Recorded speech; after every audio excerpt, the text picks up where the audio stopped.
welcome to the Sailing and Cruising the East Coast of the United States podcast. I'm Bela Musits. And I'm Mike Wasserman. Hey, Mike.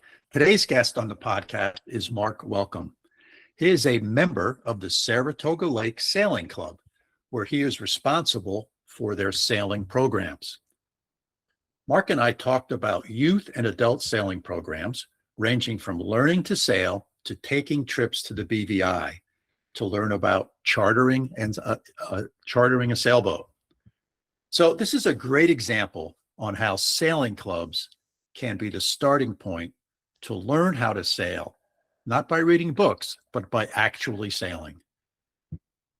Bela, this is a cool idea. I think it's nice to remind ourselves and our listeners that broadening the base of sailors, like what's the next generation of sailing look like? How do we make sure that sailing is open and inclusive to new people? This is what keeps the sport thriving. Yeah.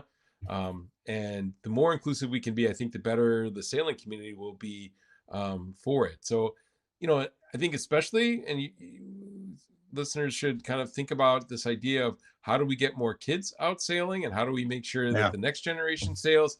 I think listeners will want to listen for some really cool ideas. Yeah, those are some good thoughts, Mike. And I couldn't agree with you more. Let's jump right into my conversation with Mark Welcome. Hey, there you are, Mark. How are you doing today, Bela? I'm doing well. Hey, thank you so much for doing this. Oh, I'd love to. I'll talk about sailing whenever anyone wants to talk about sailing. Well, hopefully we'll spend the next 45 minutes talking about it. So, to set this up, give me the proper name of the sailing club that you're part of. Saratoga Lake Sailing Club. Saratoga Lake Sailing Club, located in Saratoga, New York. Yep, the west side of Saratoga Lake in Malta. That I've been to on a couple of occasions. I know a couple of members there, and you guys have a nice clubhouse, if I remember correctly. It's a great little club. Who did you sail with here? With Mel. Oh. Mel Chudzik. Yep. Yes. I haven't seen Mel. The last I saw was probably a couple of years ago. Mel. I don't know how his health is doing. Mel, I just went to his 90th birthday party. He's got to be about 90. Yeah, and he was doing good. But anyway, so it's a nice little club. And so one of the things I wanted to talk about a little bit was people often think that getting into sailing, there's a lot of barriers. I got to go buy a boat. I got to have a place to keep it. I got to do all this stuff. And I think one of the great resources are clubs like Saratoga Sailing Club, and they're all over the country. Yeah. And Saratoga Lake's not a big lake. No. It's not a big lake. You can see across to the other side. Exactly. And yeah, that is one of the kind of the misconceptions and something we fight all the time, although there is some truth to it. We're one of the few clubs in the area, and for the longest time, once we put someone through a learn to sail class, they say, great, had a great week, love it, what's next? You're like, buy a boat, learn to maintain a boat, join the club, blah blah blah. And that was a horrible answer. So we're finally, last 2 years, went to a boat share program where they can join the club, but they have access to all our school boats and our club boats, and they don't have to maintain them. And we can teach them, we're a volunteer group, so we can teach them how to do that. Right. So, and all around the country, community boating is huge, and that's a great way of getting people in it. Yeah. I agree 100%. And it's a great, very cost-effective way of getting into it. And you can sort of do it at your own pace. It's not a big commitment. Yeah. And or if you want to jump in head first, you can do that too. And many people do. They tend not to be as successful as the people sometimes who just go a little slower. Yeah.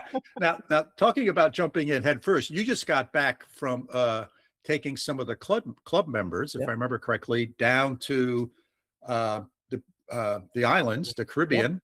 Yeah, went down to So BVI. yeah, talk about that a little bit and how that came together. And is that something you guys do regularly? We've done it the last couple of years. It came out of a few years ago. We've been slowly with like our junior adventure programs, trying to get them off of Saratoga Lake to just show them that sailing is sailing and you can do it anywhere. And Yeah. it opens up a world to you. There's a lot more than going around the cans in Saratoga Lake. So we had an opportunity to be an affiliate for American Sailing, whose entire curriculum is geared towards getting people up to chartering, and I've chartered for years and years. So, and people always ask me about it. So we started to do the 101s and stuff on our lake. And then ASA started doing a flotilla, which kind of clears the paperwork barrier for us to go elsewhere, charter boats under their flotilla, their insurance, and all that kind of stuff. Oh, nice. And so that we can teach down there without having to go through a lot of red tape. So once a year, we join their flotilla as a school. We bring down all our students. We bring our instructors, and we teach our members. This year, we had some learned sailors. We had some coastal cruising students and a few people getting their certification so they can bareboat charter and do catamaran. So we had a wide range this year. Oh, that's wonderful. That's wonderful. That's again a wonderful benefit to the club. And now you guys also have some youth programs, if I remember correctly. Yeah, it was always started as a youth program. I started doing the school 15 to 20 years ago, and at the time it was just basically club kids or grandkids, 2 weeks a year. They come, they have fun, they leave. And now we do a full summer's worth of program with probably 90% coming from outside the club. Oh, wow. So, yeah. So yeah. About how many kids participate in that every year? We do in general around 250 people through the school a year. It's a small program, but about half are juniors and half are adults. Wow. That's a good number. For a small club there, yeah, we do a lot. Yeah, that's remarkable. Wow, congratulations. That's really good. So talk to me a little bit about the kids program. So let's say I came to you and I said, hey, I'm interested in having my 2 granddaughters, learn how to sail. Take me through what that's involved in, how it works, all that kind of stuff. Yeah, so we open up registrations usually around December the year before. Juniors these days are filled in January or February. It's amazing. So we spend a lot of time just trying to get people in who want to learn. We run about 10 weeks of programs throughout the summer. The Learn to Sails are Monday to Friday, 9 to 4. And we start right at the beginning, and those are our most popular programs. And what age groups do you deal with? We start them at 9, which is relatively late compared to a lot of other programs at clubs. We do it because the way we're set up, we have to do an all-day program, and what we found was that 9 seems to be the maturity level that they can do. Although to be fair, quite a few people lie about their kids' age, and we get some 8-year-olds and a couple of 7 last year, and we know pretty quick.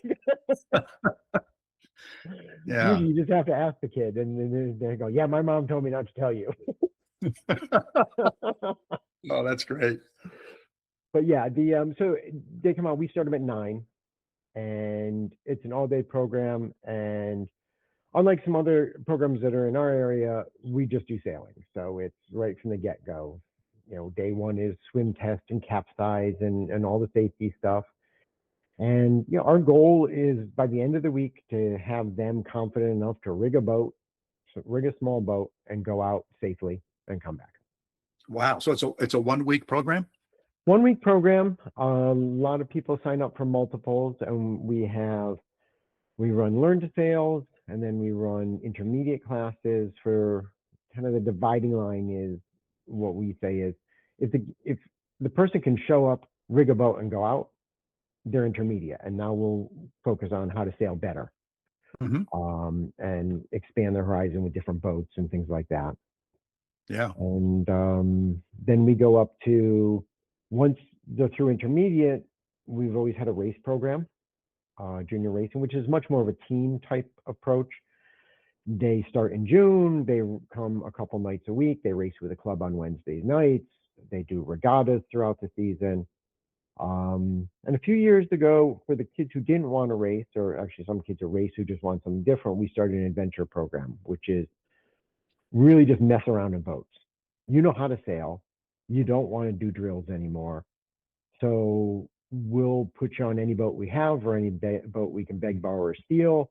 We put them on keel boats. We teach them how to use motors and anchoring and mooring, and just sometimes just show up and, what do you feel like sailing?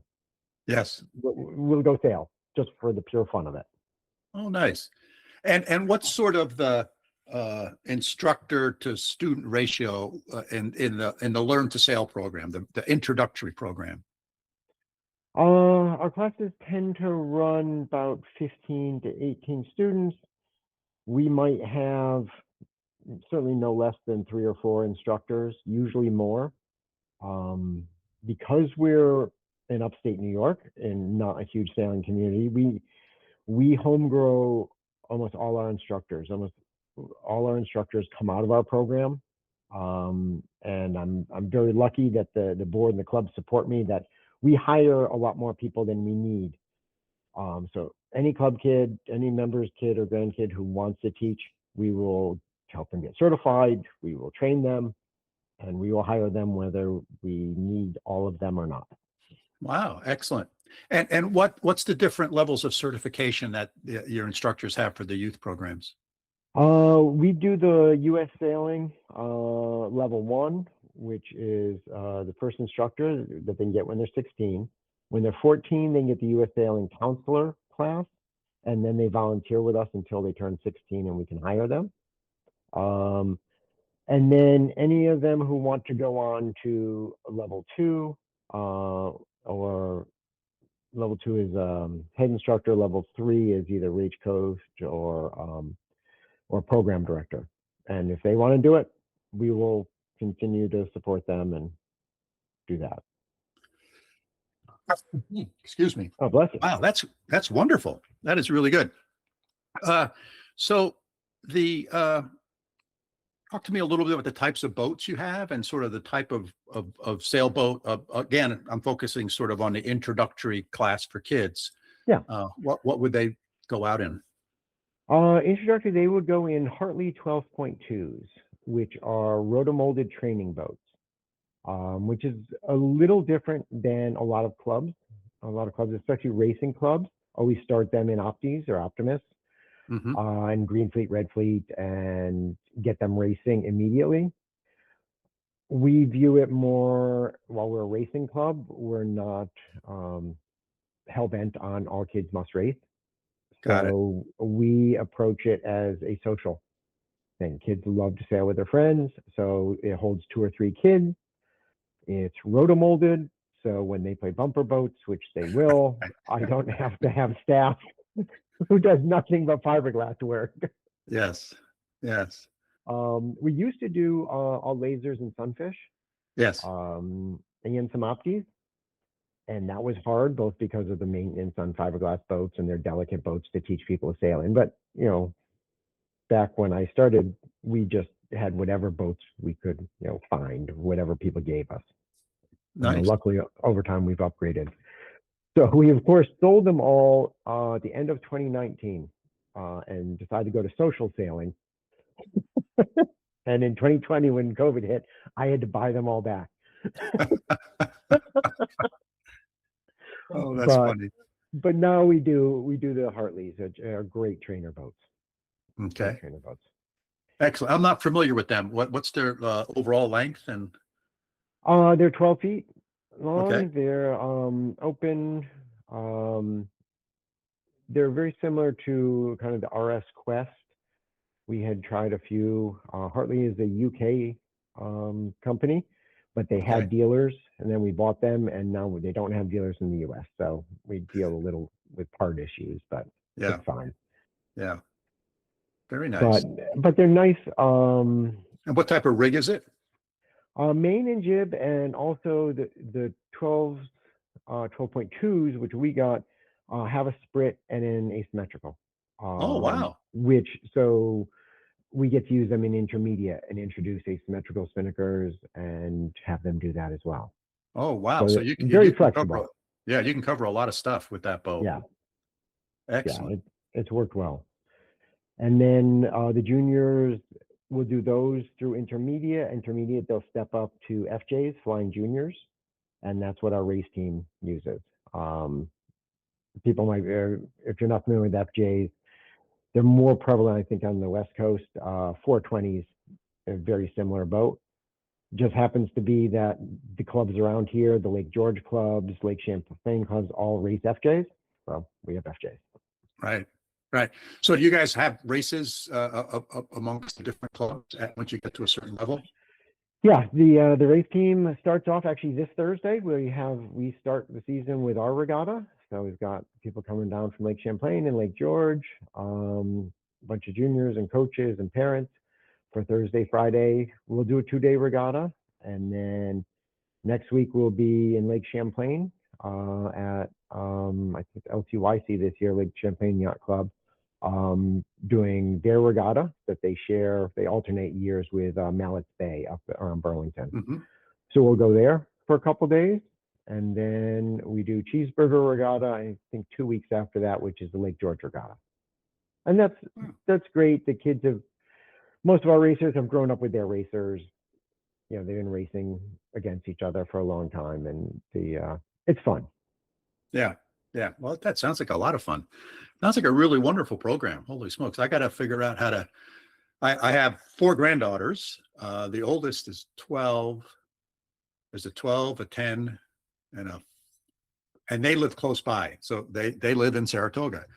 And I've been talking to them about sailing because they come out on our boat all the time. Yeah. But they're heavily involved in softball. So and they're on travel softball, which is basically all consuming except for the month of August.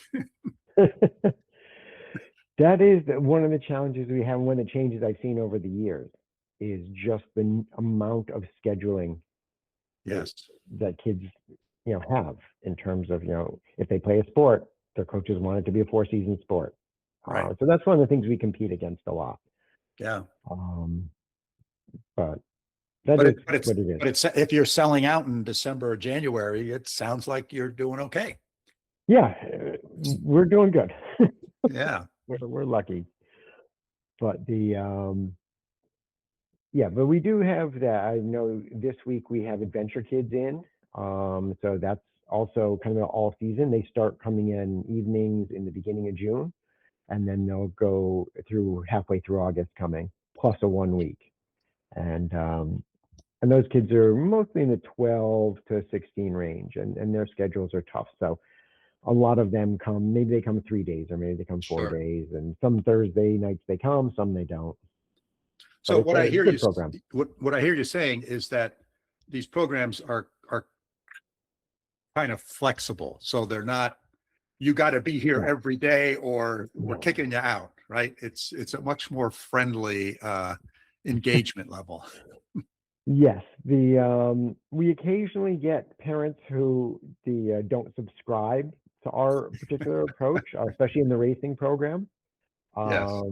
They want their kids, okay, well, where are they going? How are we getting them to this championship, that championship? And we understand that, and we'll be happy to refer them to some clubs who approach it that way. Yes. For us, and we do have also, even at the learn sail level, we'll have parents approach us sometimes and ask about scholarships and things like that. And my first reaction is always, well, they're 9. So start there, but we let people know that there are no scholarships in sailing. They just don't exist. It's actually against the rules of by U.S. Sailing. So we lose some people to that. That they go off to row or whatever, but that's our approach. Yes. We try to take the long view that sailing is just fun. Yeah. Yeah. So, is there anything I haven't asked you sort of about I'll say the kids program, the young adults program, that I should have asked you and that you'd like to share with us that people should know? In terms of the junior programs, I think we've covered a lot of it. As I said, the one thing we're working on now is trying to find more and more opportunities to get both our racers and our adventure, the kids who have been in sailing for a while, on big boats. Mhm. And that's always a challenge. It goes along with what we've been doing with the adult program and the chartering and that kind of stuff, because a lot of our members who are adults realize if I can sail a boat, I can sail a boat. I just need to learn to sail a Right. bigger boat, and I can go a lot of fun places and have a blast. And so that's a part of the program that we're constantly working on, is how do we get them out and tell them that once you know how to sail, there's a billion ways to do it, and Yes. there's a billion places to see. Yeah. Yeah. So that's a good bridge to, I wanted to talk about, let's say someone's listening to this, that's an adult, they don't have any kids, and they're interested in learning how to sail. Take me through sort of that process and how that works and what's that like? It's similar programs. We run Learn to Sails and intermediates for adults, and family sailing is the one that we also offer for families of whatever configuration they want. They can come out, take their own boat with a dedicated instructor, and we'll have an instructor who's comfortable teaching both kids and adults. But it's very similar. It's a usually Monday to Friday program, 5:30 to 8:30, 9-ish. So you get 5 days in, 5 evenings. And we start them right at the beginning. There we start in larger boats. We usually use Flying Scots, which are 19-foot day sailors, very stable, good teaching boats. Or we have a couple of Pearson Ensigns, which are 23-foot keel boats, which we'll use. Nice.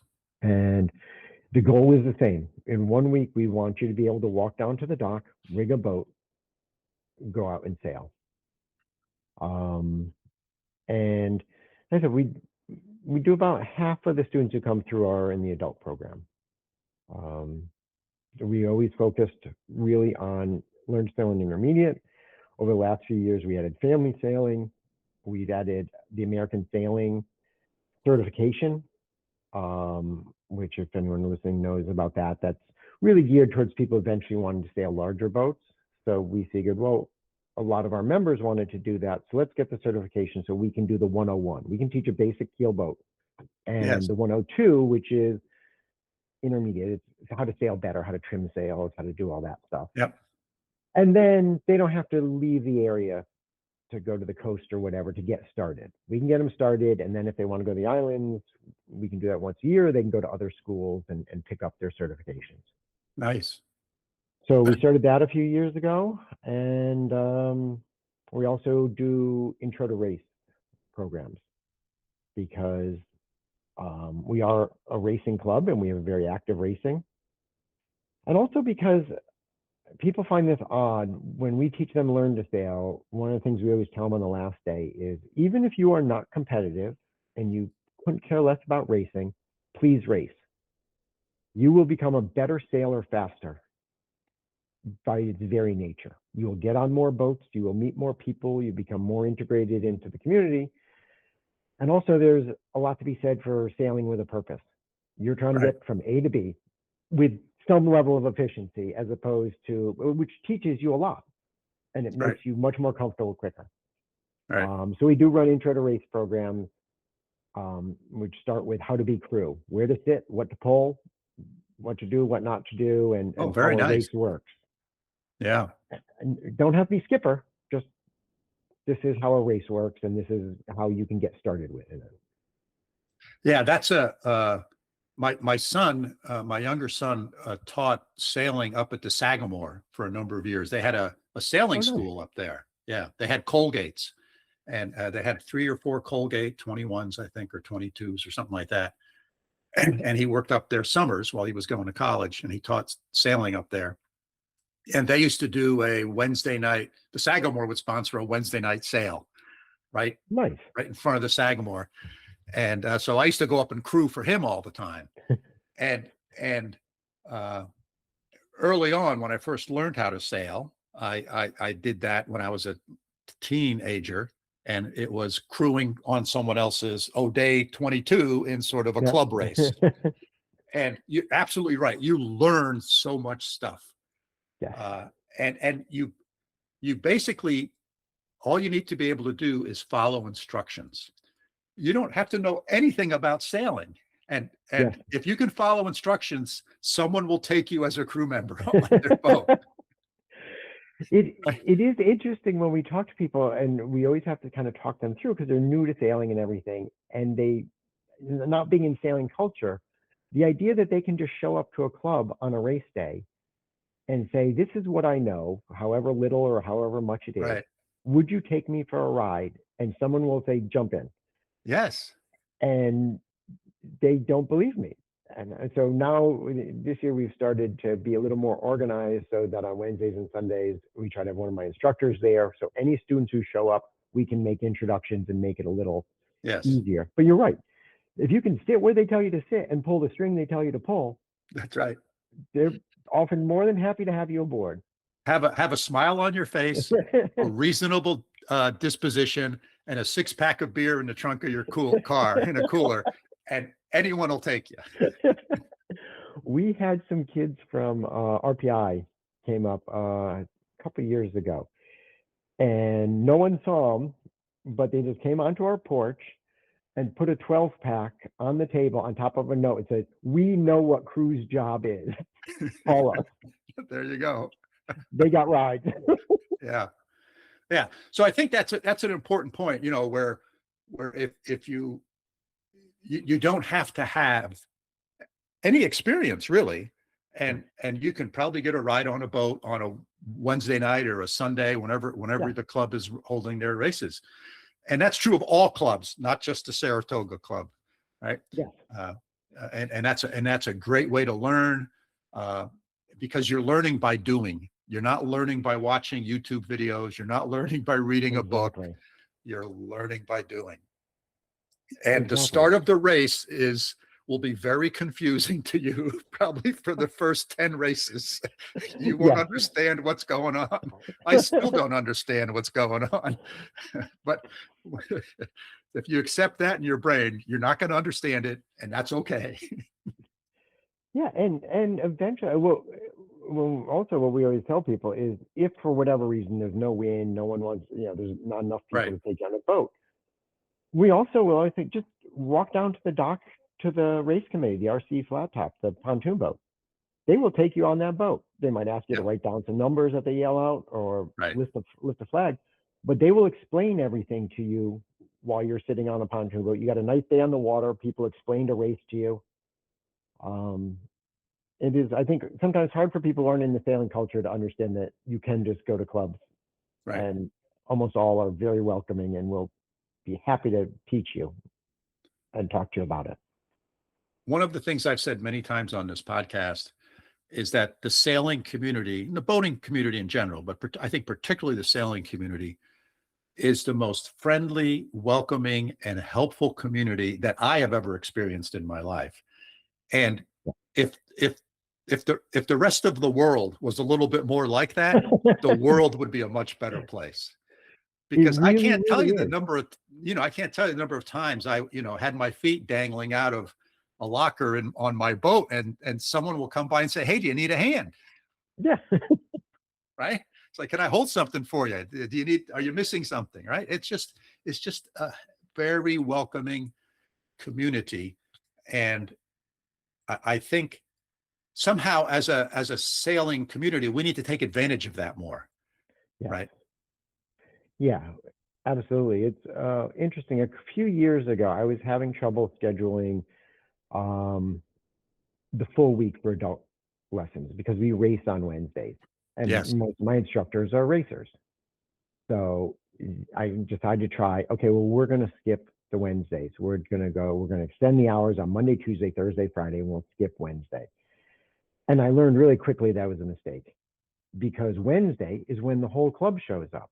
and we run one race, and then we come back in, and the club does burgers and dogs, and everything else is potluck, and everybody hangs out, and it's a huge social event.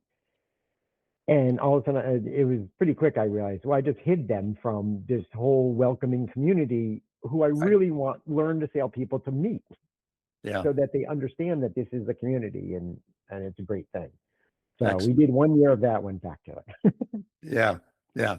Excellent. So talk to me. Let me ask the question. Is there anything that I haven't asked you about sort of the adult program that you'd want to share with our listeners?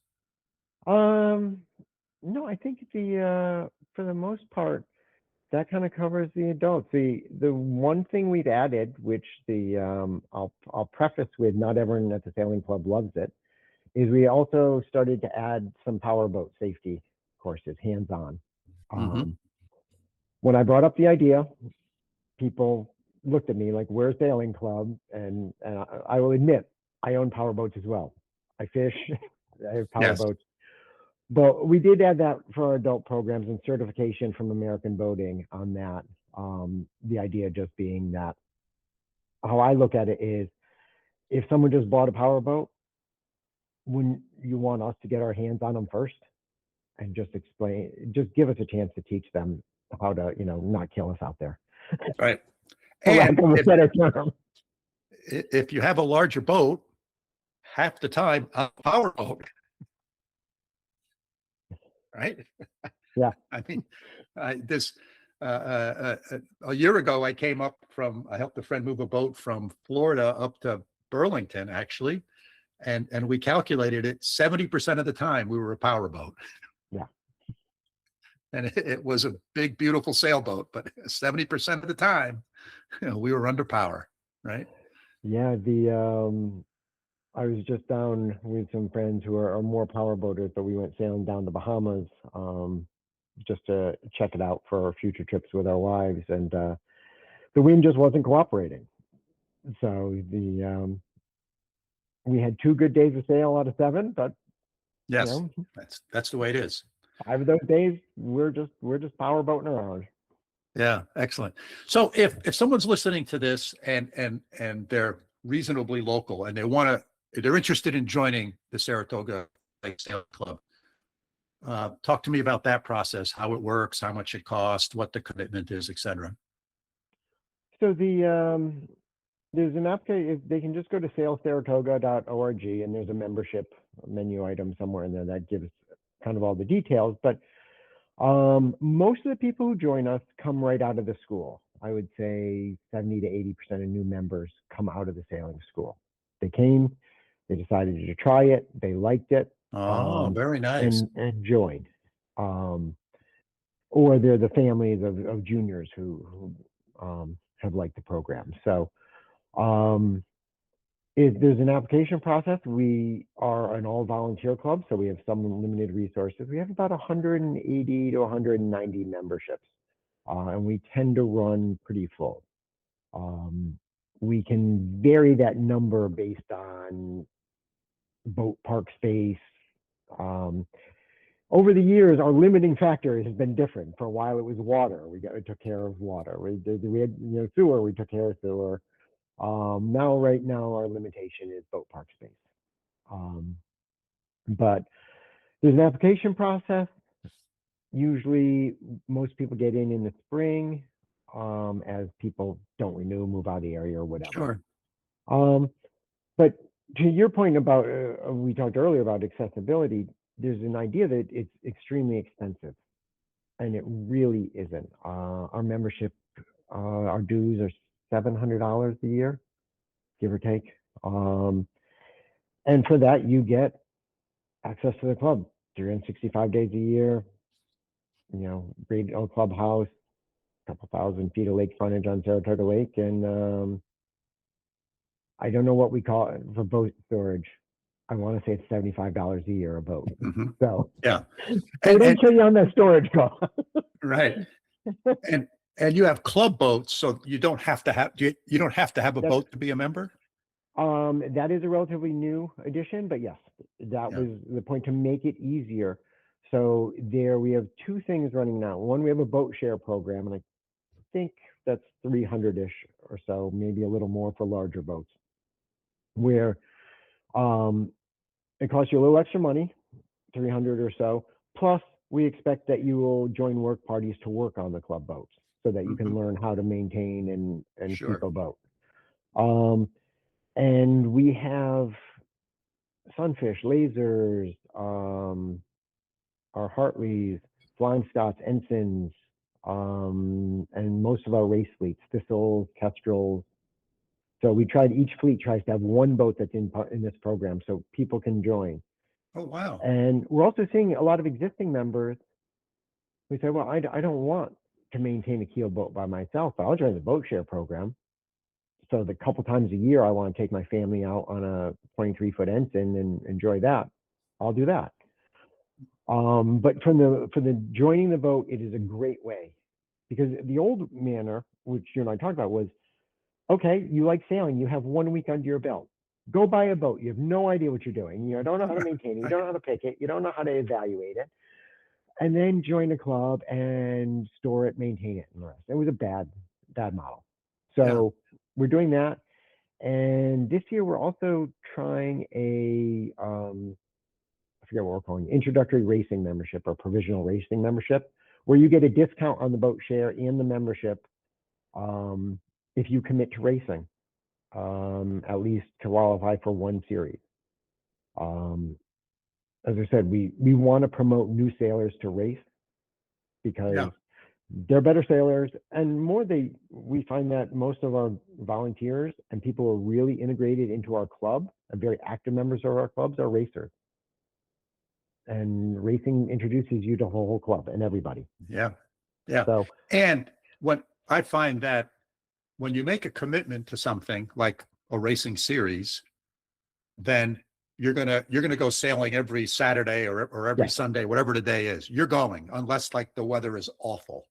Exactly. Whereas if you're not making that commitment, well, you're going to look out and say, well, I got other things to do today, right? It's sort of as a forcing function to sort of up your commitment, and then you learn more and you're having fun. It's not a burden.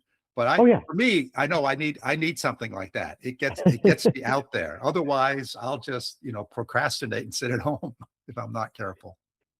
Exactly.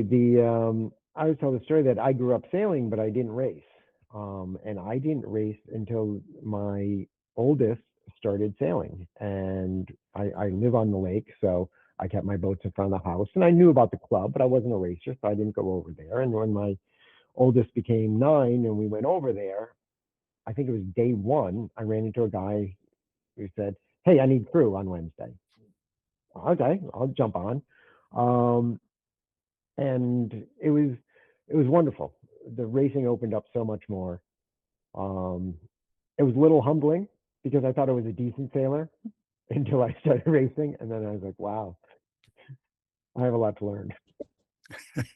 It's sailing as I explain it to people, it's one of these activities where in a half an hour I can teach you how to sail a boat, and you can get, depending upon the wind direction, you can most likely get from point A to point B.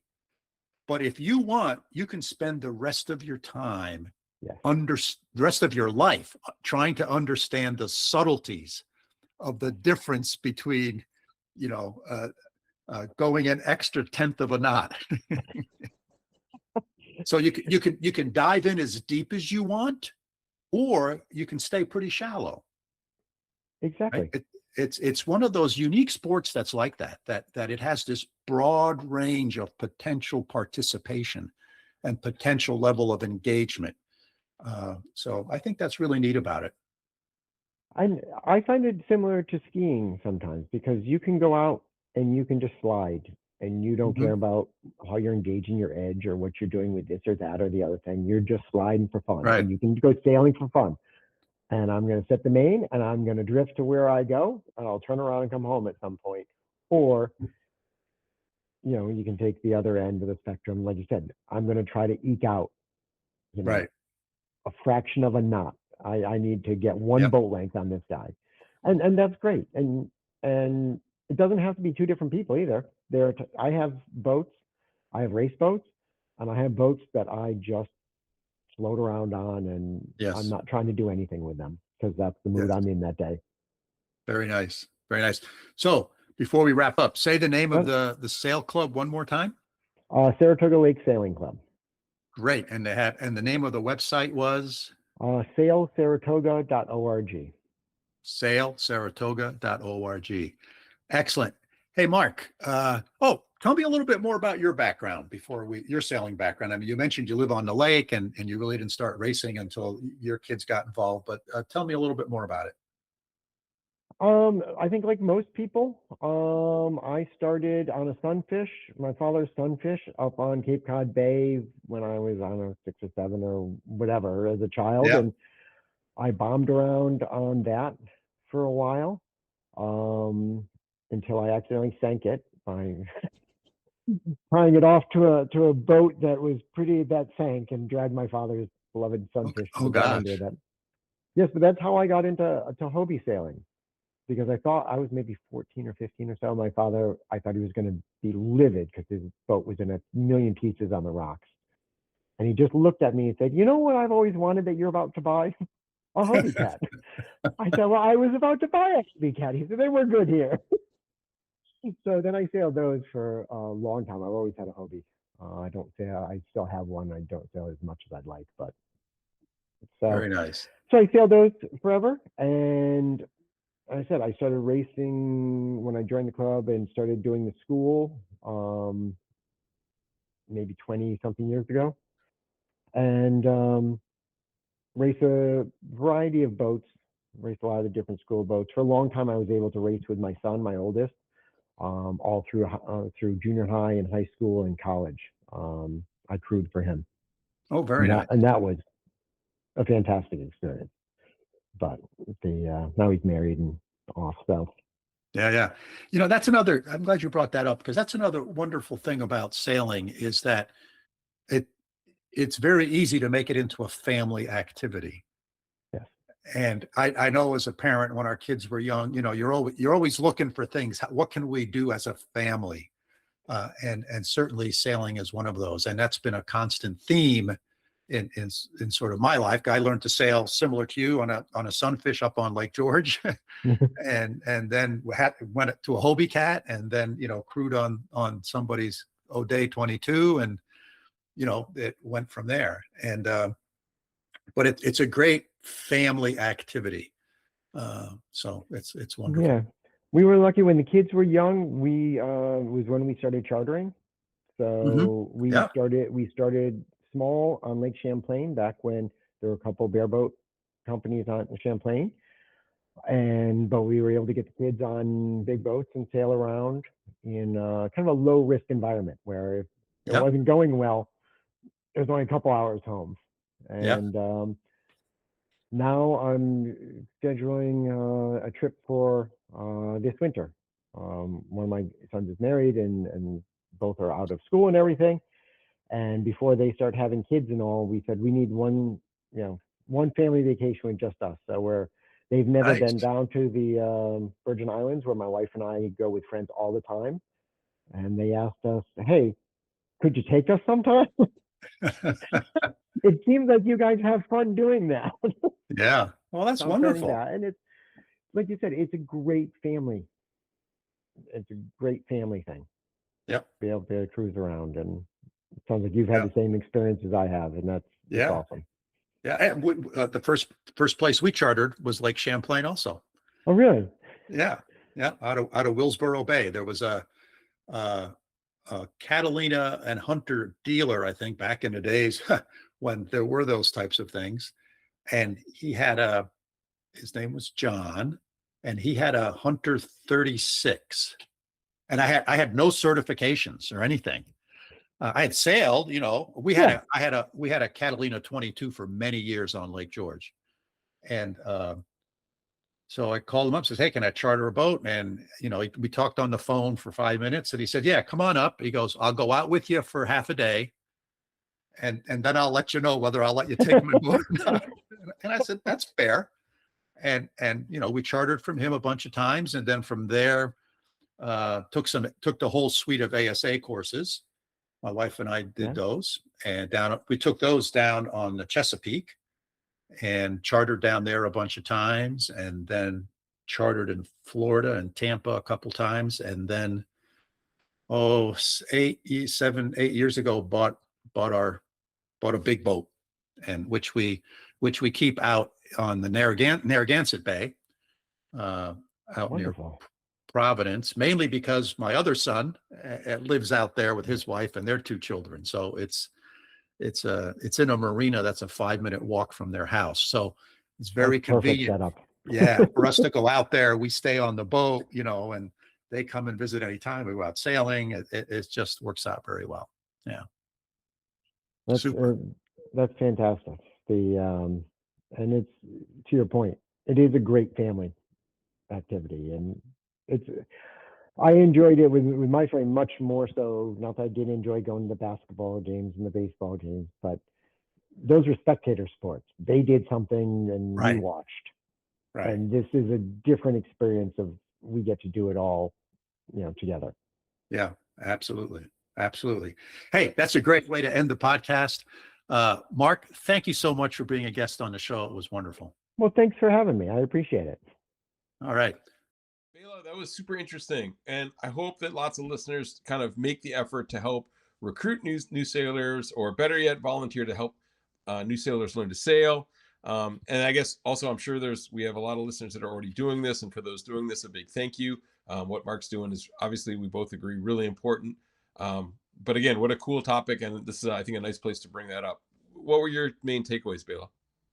So I think that for me, the number one takeaway is the importance of these sailing clubs and community sailing programs. In the past, we've had a guest that talk about a community sailing program, which is one that is sometimes run by the town or the city or the community versus a private club. These are great entry points into learning how to sail, to get started in sailing, to meet others who have that same interest.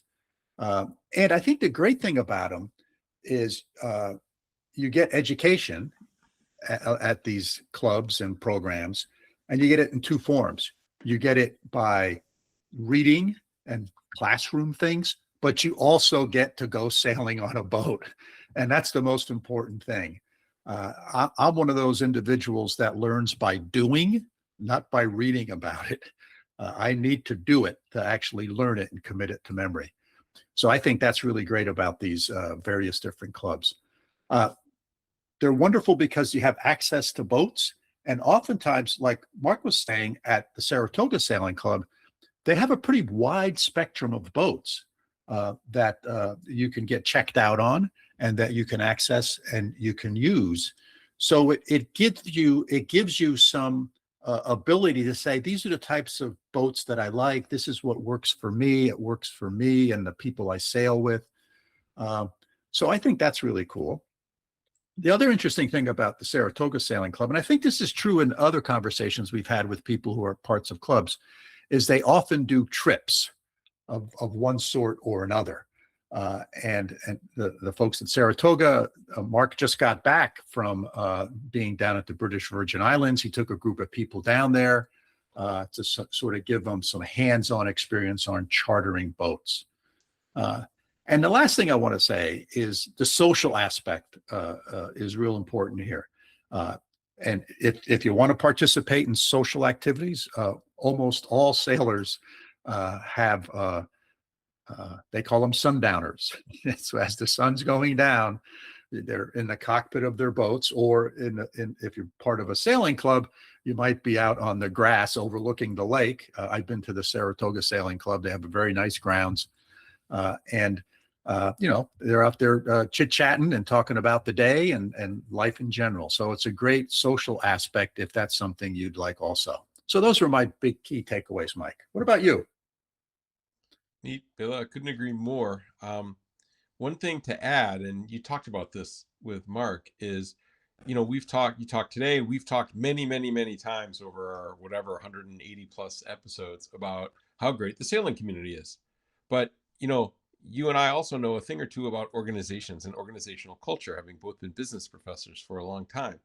And one of the things that research shows and our practical experience, I think you'll agree with me on this, is that when you have a great culture, it doesn't automatically stay great. It needs to be continually invested in by the community members itself, that you have to take an active role in continuing to build and grow that culture so it stays strong. Otherwise, it shrinks and withers or changes in ways that maybe you don't think about or don't want to do it. So, from my perspective, as somebody who obviously has interest in sailing from this podcast, but also somebody who studied organizations, is that even though we're all busy, we all have a lot of things and a lot of priorities going on. Please remember that what you and Mark just talked about is a way to help reinvest in the sailing community, to make sure that it stays strong and caring, and kind and inclusive and friendly, all of these things. So to me, this is a real good reason to say, hey, let me make some time to get involved with this, or to let people know that these things exist. So that was kind of my add-in. Last points from your side, Bela? Yeah, those are great points, Mike. I just want to reiterate that as an experienced sailor, you should get involved, whether it be at your marina or whether it be at a sailing club, or just offering to take your neighbor out who's never sailed before, right? Or go out with your neighbor and their kids and get them exposed to it. So there's many different ways of doing it. Some are more formal, and you can become an instructor. You can do all that kind of stuff and join a club and be active in teaching and mentoring and exposing people to sailing. The other way is to, go through your list of friends and say, hey, you want to go sailing this weekend? And because that's gonna keep that community going. And it's really important. Otherwise, these things will wither away, because sailing, I think, in a lot of people's minds, is sort of like, oh, that's a rich person sport, and you have to have a lot of money to sail. And that's part of the fallacy that, by having guests like Mark on, I'm trying to overcome, to say, no, it's not necessary. You don't have to be. You can get engaged with sailing. You can get within this great sport, that you can sail. I'm in my early 70s and I'm still actively sailing, and there's people at the marina who are significantly older than I am, and they're still actively sailing. So it's a sport you can do for a long time. It's a sport you can do with family and friends. So I think it has a lot of nice elements. And lastly, if you're not a sailor and you're listening to this, chances are, if there's a body of water near you, there's a sailing club somewhere. They may not have a physical presence on that body of water, but there's probably a sailing club that you can get involved with. So check it out, a little Google searching, and I'm sure you can find one. So that's it for my points, Mike. Yeah, you don't need to own a boat. This is the point that we keep making. So if you have any interest, go, and you might meet really cool people. You might get a job offer. You might find the love of your life. You might at least make some new friends. And you're not going to do this sitting in your house playing video games, or you're not going to do this just sitting in your yard reading a book, right? Go. Those things are all good things to do, but go be social, go meet people, and you will find that chances are it will enrich your life in many ways, some expected and possibly some unexpected. So let's wrap this up. We talked too long already, as usual, but listeners, thanks for joining us for yet another episode, and we hope you found our conversation interesting and thought-provoking. To contact us, as always, please feel free to send us an email at sailingtheeast, that's all one word, @gmail.com. Hey, and if you enjoyed the podcast, please hit that like button on your favorite podcasting app, and better yet, write us a review. That helps other people find us. And if you know someone that would be a good guest for the show, let us know. We're always looking for guests, interesting people to talk to. So if you know of someone, or if you're interested in being on the show, reach out to us and let us know. So that's it for today's episode. Hope to see you all out there soon. Signing off from upstate New York. Take care. And from over here in Münster, Germany, thanks for listening. And let's see, I think we could say bis nächste Mal. See you next time, or until next time. Bye-bye.